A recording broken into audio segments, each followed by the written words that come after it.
ভারত মার্কিন বাণিজ্যে শুল্ক যুদ্ধ নিয়ে উদ্বেগ রয়েছে। তবে এরই মাঝে জানা গেল জেনারেল ইলেকট্রিক অবশেষে তেজসের জন্য GE 404 ইঞ্জিনের প্রথমটি দিতে চলেছে ভারতকে।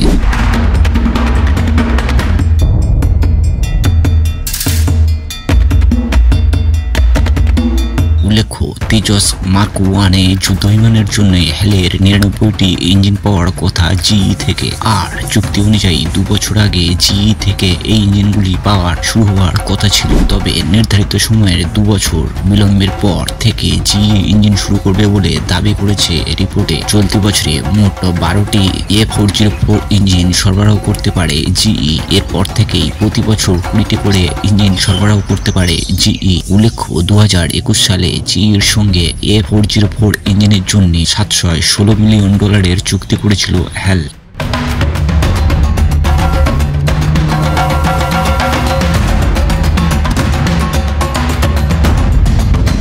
এর আগে সম্প্রতি তেজস যুদ্ধ বিমানের ডেলিভারি নিয়ে হেলের প্রতি অসন্তোষ প্রকাশ করেছিলেন ভারতীয় বায়ুসেনার প্রধান। তিনি বলেছিলেন, বায়ুসেনার হাতে সময় মতো তেজস যুদ্ধ বিমান তুলে দেওয়ার ক্ষেত্রে হিন্দুস্তান অ্যারোনটিক্যালসের ওপর ঠিক ভরসা করতে পারছেন না তিনি। রিপোর্ট অনুযায়ী গত 10 ফেব্রুয়ারি একটি ভিডিও তোলা হয়েছিল বেঙ্গালুরুতে। তাতেই এয়ার চিফ মার্শালকে বলতে শোনা যায় উদ্বেগের কথা।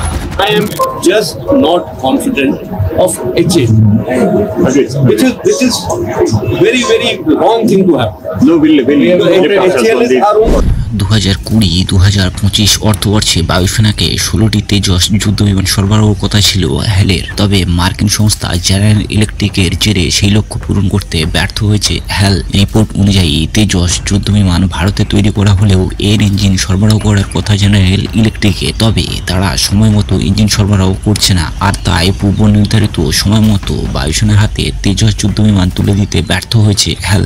এই আবহে নাম প্রকাশে অনিচ্ছুক আধিকারিকরা জানিয়েছেন, নতুন বিমানের A404 ইঞ্জিন সরবরাহের গতি বাড়ানোর জন্য মার্কিন সংস্থা GE এরোস্পেসের সঙ্গে আলোচনা চালিয়েছে হেল। বস্টনের কাছে একটি কারখানায় গিয়ে এই ইঞ্জিন তৈরির কাজ দেখে এসেছেন শীর্ষ ভারতীয় আধিকারিকরা।